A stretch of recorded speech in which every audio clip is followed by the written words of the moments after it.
किसी गांव में एक औरत अपने बेटे गोपाल के साथ रहती थी। गोपाल अभी 5 वर्ष का ही था कि तभी उसके पिताजी का देहांत हो गया था, जिसकी वजह से उसकी माँ के ऊपर घर की सारी जिम्मेदारी का बोझ आ पड़ा था। जिसकी वजह से उसकी माँ को अपना और अपने बेटे का पेट पालने के लिए घर घर जाकर काम करना पड़ता था। वो अपने बेटे गोपाल को कभी भी किसी भी चीज की कमी महसूस नहीं होने देती थी। एक दिन की बात है, माँ अपने बेटे गोपाल से कहती है, मेरा गोपाल बेटा स्कूल जाएगा, मेरा बेटा पढ़ लिख कर एक बहुत बड़ा आदमी बनेगा। गोपाल अपनी माँ की बात सुनकर खुश होता है। माँ, मैं बड़ा आदमी बन जाऊंगा तो फिर आपको घर घर जाकर काम नहीं करना पड़ेगा। हाँ बेटा, फिर मुझे काम करने की जरूरत नहीं पड़ेगी। अपने बेटे की बात सुन माँ मन ही मन मुस्कुराती है और खुश होती है, और वो गोपाल का एक स्कूल में दाखिला करा देती है। और फिर एक दिन, आज गोपाल के स्कूल का पहला दिन था। गोपाल की माँ गोपाल को स्कूल जाने के लिए तैयार कर रही होती है तो वो अपने बेटे गोपाल को समझाती है, बेटा तुम स्कूल में खूब अच्छे से पढ़ाई करना और किसी को भी परेशान मत करना। ठीक है माँ, मैं किसी को परेशान नहीं करूँगा और खूब पढ़ाई करूँगा। पर माँ, अगर मुझे किसी ने परेशान किया तो तब भी मैं किसी को कुछ नहीं बोलूँ। अरे मेरा राजा बेटा, मेरी एक बात याद रखना, तुम अपनी तरफ से कोई गलती मत करना, लेकिन अगर तुम्हें कोई कुछ कहे तो चुप भी मत बैठना। माँ गोपाल को समझाते समझाते स्कूल लेकर जाती है। तभी गोपाल का स्कूल भी आ जाता है और गोपाल स्कूल में चला जाता है। और फिर क्लास में पहुंचकर सभी बच्चे गोपाल से पूछते हैं, तुम्हारा नाम क्या है? मेरा नाम गोपाल है। गोपाल दूसरे बच्चे से पूछता है, तुम्हारा नाम क्या है?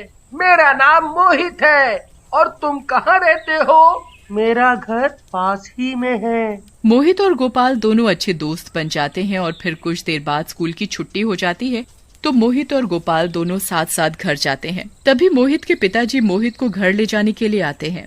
मोहित बेटा, चलो घर चले। मोहित गोपाल से कहता है, ये मेरे पिताजी हैं। तुम्हारे पिताजी तुम्हें लेने नहीं आए? गोपाल उदास मन से कहता है, मेरे पिताजी नहीं हैं, वो मर गए। ये कहकर गोपाल अपने घर चला जाता है और घर आकर अपनी माँ से बोलता है, माँ, मेरे पिताजी क्यों मर गए? सबके पिताजी स्कूल से लेने आते हैं, पर मेरे तो पिताजी ही नहीं हैं। तू चिंता क्यों करता है, मैं हूँ ना, अब से मैं तुझे स्कूल से लेने आ जाया करूँगी। अब खुश? गोपाल अपनी माँ की बात सुनकर बहुत खुश हो जाता है और उसकी माँ उसे खाना खिलाती है। खाना खाते खाते गोपाल अपनी माँ से कहता है, माँ, आप घर घर जाकर सारा दिन काम करती रहती हो, आप थकती नहीं हो? मेरे गोपाल बेटा, पेट भरने के लिए काम तो करना ही पड़ेगा, तुझे बहुत बड़ा आदमी जो बनाना है। गोपाल अपनी माँ से पूछता है, माँ, क्या ऐसा नहीं हो सकता कि मुझे कोई जादुई चीज मिल जाए जिससे मैं आपके लिए सब कुछ ले सकूं जिसकी आपको जरूरत है? फिर आपको कभी काम करने की जरूरत नहीं पड़ेगी। माँ गोपाल की ऐसी बात सुनकर मुस्कुराती है और गोपाल से कहती है, बेटा ऐसी कोई चीज नहीं होती, तुम फालतू की बातों पर ध्यान मत दिया करो। तभी गोपाल अपनी माँ से बोलता है, माँ, मैं खेलने जाऊँ? हाँ बेटा, पर ज्यादा दूर मत जाना, यहीं घर के पास ही खेलना। फिर उसकी माँ अपने काम में लग जाती है। गोपाल खेलते खेलते दूर निकल जाता है और सोचता रहता कि काश मुझे कोई जादुई चीज मिल जाए जिससे मेरी माँ को किसी भी चीज की कोई कमी ना हो। वो सोच ही रहा होता है, तभी उसे वहाँ एक सड़क पर पड़ी हुई एक अंगूठी मिलती है। वो दिखने में एक अजीब सी अंगूठी लग रही थी और वो उस अंगूठी को उठा लेता है और उसे अपने हाथ में पकड़कर बड़े गौर से देखता है। ये अंगूठी तो बड़ी अच्छी है। तभी उस अंगूठी में से एक भूत निकलता है। भूत देखकर गोपाल बड़ा खुश होता है। अरे वाह, अंगूठी में से आदमी निकला। गोपाल की बात सुनकर भूत हंसने लगता है। तुम्हें मुझसे डर नहीं लगता? मैं अब बड़ा हो गया हूँ ना, इसलिए मुझे आपसे डर नहीं लगता। गोपाल की बात सुनकर भूत हैरान होता है और गोपाल से बातें करने लगता है। बातों बातों में गोपाल भूत को अपनी माँ और पिताजी के बारे में बताता है। भूत को गोपाल की बात सुनकर बड़ी दया आती है और वो मन ही मन सोचता है, मुझे इस बच्चे के लिए कुछ तो करना चाहिए। गोपाल भूत से पूछता है, भूत अंकल, आप इतनी छोटी सी अंगूठी में से कैसे निकले? जादू से। क्या ये अंगूठी आप मुझे दे सकते हो? तुम क्या करोगे इस अंगूठी का? मैं ना अपनी माँ के लिए बहुत सारे पैसे मांगूंगा इस अंगूठी से, जिससे मेरी माँ को कभी काम नहीं करना पड़ेगा। अच्छा, तुम्हें अपनी माँ के लिए चाहिए ये अंगूठी? ठीक है, दे देता हूँ, लेकिन एक शर्त पर। जब तुम एक अच्छे बच्चे की तरह पढ़ाई करोगे और पढ़ लिख कर बहुत बड़े आदमी बनोगे, तभी ये अंगूठी मैं तुम्हें दूंगा। हाँ अंकल, मैं बहुत मेहनत करूंगा और पढ़ाई करके बहुत बड़ा आदमी बनूंगा। लेकिन एक बात और। क्या अंकल? भूत गोपाल को बताता है, ये अंगूठी तुम्हारी तभी मदद करेगी जब सच में तुम्हें किसी चीज की जरूरत होगी, नहीं तो ये काम नहीं करेगी। तुम इस अंगूठी को अपने हाथ में लेकर मन ही मन मुझे याद करोगे, तो जो तुम्हें चाहिए वो सब तुम्हें देगी। और जिस दिन तुम एक बड़े आदमी बन जाओगे और तुम्हारे पास किसी भी चीज की कोई कमी नहीं रहेगी, तब ये अंगूठी खुद ब खुद गायब हो जाएगी। और एक बात और, इस अंगूठी का कभी भी गलत इस्तेमाल नहीं करना। ठीक है भूत अंकल, मैं आपकी बात का ध्यान रखूंगा। और फिर भूत वो अंगूठी गोपाल को दे देता है। अंगूठी देने के साथ ही भूत गायब हो जाता है। घर पहुंचकर गोपाल अपनी माँ को आवाज लगाता है, माँ, बहुत जोरों की भूख लगी है, मुझे खाना दे दो। अभी लाई बेटा। गोपाल की माँ रसोई से खाना लाती है। गोपाल देखता है कि खाने में 2 सूखी रोटी और नमक है। अरे माँ, आज खाने में कोई सब्जी नहीं है। गोपाल की माँ मायूस होकर, बेटा आज तुम नमक से ही रोटी खा लो, पैसे न होने के कारण आज सब्जी नहीं बन पाई है। अच्छा माँ, ये तो बताओ, आपने रोटी खा ली? अरे बेटा तुम खाना खाओ, मेरे खाने का छोड़ो। गोपाल समझ जाता है कि माँ ने खाना नहीं खाया और वो अंगूठी को अपने हाथ में लेकर मन ही मन भूत को याद करता है। तभी भूत गोपाल के सामने आ जाता है। बोलो गोपाल, तुम्हें क्या चाहिए? मुझे मेरी माँ के लिए रोटी और सब्जी चाहिए।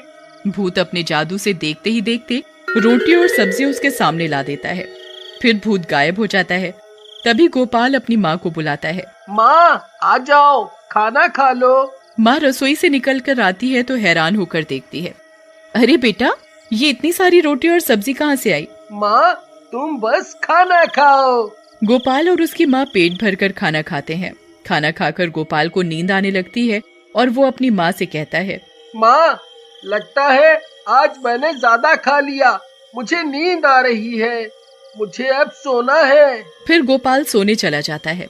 गोपाल सो रहा होता है तो माँ देखती है कि उसके हाथ में एक अंगूठी रखी हुई है, तो अंगूठी गोपाल के हाथ से लेकर रख देती है और खुद भी सो जाती है। फिर आधी रात को गोपाल और उसकी माँ सो रहे होते हैं तो गोपाल की माँ को कुछ अजीब सी आवाजें सुनाई देती हैं। आवाज सुनकर गोपाल की माँ की नींद खुल जाती है। वो देखती है कि अंगूठी में से कुछ आवाजें आ रही हैं। अरे ये आवाज इस अंगूठी में से कैसे आ रही है? गोपाल की माँ अंगूठी के पास जाती है तो उसमें से आवाज आनी बंद हो जाती है और वो मन ही मन कहती है, लगता है ये मेरा वहम है। ये कहकर माँ वापस फिर सोने चली जाती है और अगली सुबह गोपाल उठकर देखता है तो अंगूठी उसके पास नहीं है, तो वो बेचैन हो जाता है। फिर अपनी माँ को आवाज लगाता लगाता अपनी माँ के पास आता है। माँ, क्या आपने मेरी अंगूठी को देखा है? हाँ, वो मैंने उसे अलमारी में रख दिया है। गोपाल भागकर अलमारी से अंगूठी निकालता है। अंगूठी देखकर उसकी जान में जान आती है और वो अपनी माँ से बोलता है, माँ मेरी अंगूठी को कभी मत फेंकना। माँ उसकी अंगूठी वाली बात पर ज्यादा ध्यान नहीं देती और कहती है कि नहीं फेंकूंगी। फिर गोपाल की माँ अपने काम में लग जाती है। गोपाल भी अपनी माँ से कहता है, माँ आज तो स्कूल की छुट्टी है, मैं खेलने जाऊँ? हाँ जाओ, पर ज्यादा दूर मत जाना। गोपाल अंगूठी वहीं घर में रखकर खेलने चला जाता है। गोपाल की माँ भी अपने घर के काम में लग जाती है। वो काम कर ही रही होती है तभी उसे पास रखी अंगूठी में से आवाज सुनाई देती है। माँ अंगूठी के पास जाती है तो उसमें से आवाज आनी बंद हो जाती है। माँ को कुछ अजीब सा लगता है, ये कैसे हो सकता है?